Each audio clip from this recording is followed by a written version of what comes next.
Welcome to our channel. आज अपने पढ़ेंगे सहसंयोजक आबंध कोवेलेंट बॉन्ड जो 11th क्लास से शुरू हो जाता है, आगे बीएससी तक आपके काम आएगा। तो इसमें सहसंयोजक बंध में आज अपने इंट्रो करेंगे, यानी इंट्रोडक्शन, परिभाषा हो गई, उनका मतलब हो गई, ये चीजें आज अपने करेंगे।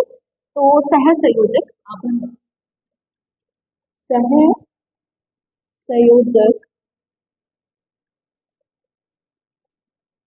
बंध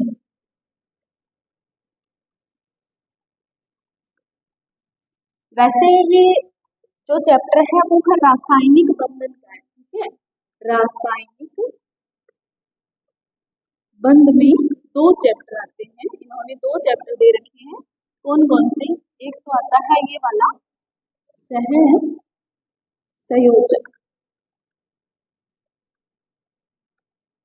और एक है आयनिक,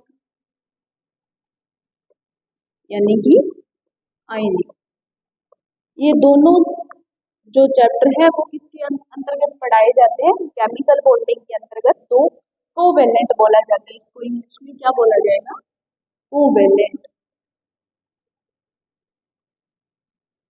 तो ये आपके 11th क्लास से शुरू होते हैं, बीएससी में भी होता है। बीएससी के फर्स्ट सेमेस्टर में ये एक कंप्लीट यूनिट है आपकी, ये सहसंयोजक आबंध की कंप्लीट यूनिट है आपकी। तो चलिए अपने कुछ इंट्रो करते हैं इसका कि ये सहसंयोजक आबंध होता क्या है, कोवेलेंट बॉन्ड क्या होता है, डेफिनेशन करते हैं नॉर्मल लैंग्वेज में, परिभाषा क्या होती है, परिभाषा।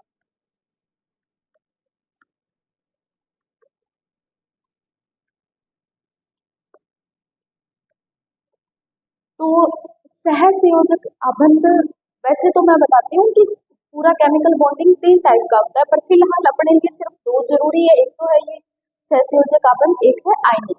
तो उस परिभाषा क्या जाती है?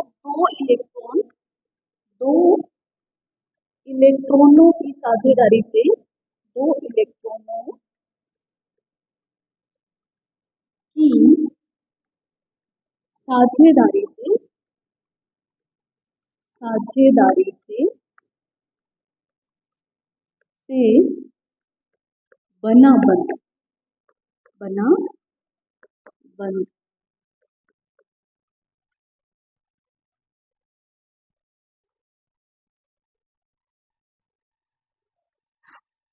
तो यहाँ अब थोड़ा सा समझाने की कोशिश करते हैं। अब ये कोवेलेंट बॉन्डिंग होती क्या है, ताकि हर एक परमाणु, यानी जो वर्ग 18 को छोड़ के बाकी जितने भी एलिमेंट्स हैं वो अपने 8 इलेक्ट्रॉन पहले किसके थ्रू कंप्लीट करते हैं? कोवेलेंट के थ्रू। जैसे एग्जांपल करते हैं, जैसे कार्बन है, कार्बन की वैलेंसी कितनी होती है? 4, यानी इसके बाहर की तरफ कितने इलेक्ट्रॉन होते हैं? 4 इलेक्ट्रॉन। अब ये दूसरी कार्बन के साथ क्या करेंगे, यानी कि अब यहाँ क्या होगा, इलेक्ट्रॉनों की क्या होगी? साझेदारी होगी। एक इलेक्ट्रॉन इसका और एक इलेक्ट्रॉन इस कार्बन का, शेयरिंग से ये कौन सा बंध बन जाएगा?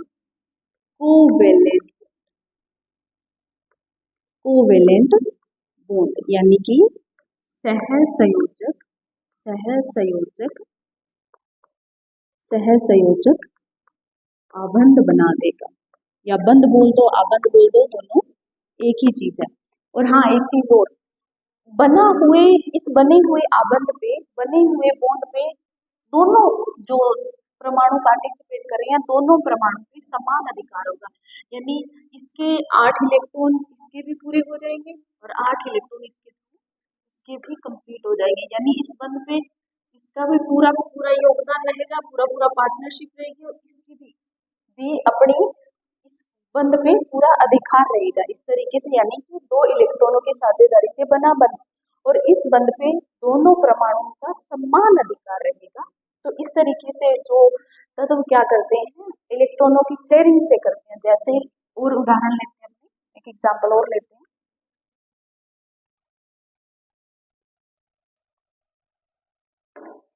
जैसे ही मैंने क्या किया कि हाइड्रोजन और क्लोरीन का किया। अब क्लोरीन में अपने को पता है लास्ट में 5 इलेक्ट्रॉन होते हैं, P5 इलेक्ट्रॉन का विन्यास इसका रहता है। तो इसके भी कितने इलेक्ट्रॉन हैं? इसको एक ही इलेक्ट्रॉन चाहिए क्लोरीन को, जिससे इस क्लोरीन के P6 ये हाइड्रोजन के साथ क्या करेंगे, इलेक्ट्रॉनों की शेयरिंग करेगी, और इससे क्या होगा, ये दो इलेक्ट्रॉन जो है बंध में भाग ले रहे, इसमें इस परमाणु का भी पूरा अधिकार रहेगा इसमें, और इस हाइड्रोजन का भी पूरा अधिकार रहेगा। यानी कोवेलेंट के थ्रू परमाणु क्या करते हैं, अपने 8 इलेक्ट्रॉन्स कंप्लीट करते हैं। आगे देखते हैं कुछ पॉइंट्स और। अब यहाँ पे है कि बंध के आधार पर या इलेक्ट्रॉनों की साझेदारी के आधार पर कैसे,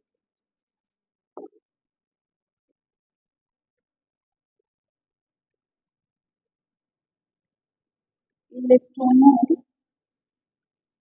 की साझेदारी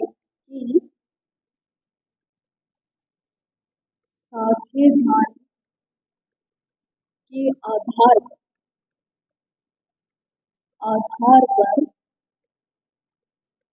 पर बंध, यानी कि इलेक्ट्रॉनों की साझेदारी से बंधन कितने प्रकार का होता है, तो 3 प्रकार का होता है। पहला होता है सिंगल, इसमें सिर्फ एक एक इलेक्ट्रॉन ही शेयर किए जाते हैं, एक एक इलेक्ट्रॉन ही साझे किए जाते हैं, जैसे करते हैं कार्बन और कार्बन का।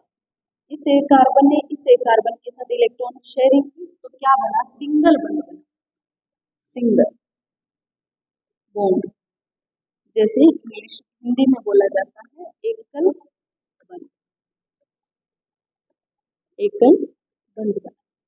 दूसरा करते हैं ऑक्सीजन, और ऑक्सीजन का अपने को पता है कि इसकी वैलेंसी कितनी रहती है, 2 इलेक्ट्रॉन चाहिए होते हैं इसके, इसलिए इसने इस ऑक्सीजन ने 2 इलेक्ट्रॉन शेयर किए इसके साथ, इसने भी 2 इलेक्ट्रॉन इस ऑक्सीजन के साथ किए, तो ये क्या हो जाएगा, डबल, यानी कि जिसे बोला जाता है द्विबंध। फिर आता है नाइट्रोजन, नाइट्रोजन को 3 इलेक्ट्रॉन चाहिए 8 इलेक्ट्रॉन पूरे करने के लिए, तो ये दूसरे नाइट्रोजन के साथ क्या करेगा, 3 इलेक्ट्रॉन क्या करेगा, शेयरिंग करेगा, तो ये क्या बन जाएगा, ट्रिपल बॉन्डिंग हो जाएगी, यानी त्रिक आबंध बोल सकते हैं, त्रि आबंध बोल सकते हो इस तरीके से।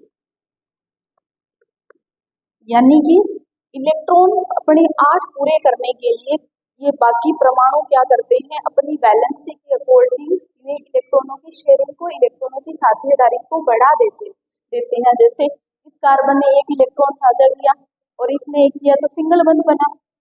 ऑक्सीजन की वैलेंसी 2 होती है, इस ऑक्सीजन ने 2 इलेक्ट्रॉन इसके साथ शेयर किए, इस ऑक्सीजन ने 2 इलेक्ट्रॉन इसके साथ शेयर किए, तो क्या बना, डबल बना। इस नाइट्रोजन में अपने को पता है -3 आता है इसके ऊपर, तो 3 इलेक्ट्रॉन चाहिए 8 इलेक्ट्रॉन कंप्लीट करने के लिए। ये नाइट्रोजन 3 शेयर करेगी इलेक्ट्रॉन, और ये नाइट्रोजन भी इस तरीके से ट्रिपल बॉन्डिंग हो जाएगी। तो इस तरीके से आज मैंने सिर्फ इंट्रो करवाया, बाकी भी डिटेल नेक्स्ट वीडियोज में लाती रहूंगी। आई होप आपको इतनी सी चीज बहुत बेहतर तरीके से समझ आई होगी। धन्यवाद। और इम्पोर्टेंट टॉपिक लाने के लिए चैनल को लाइक करें, शेयर करें और सब्सक्राइब करें। धन्यवाद।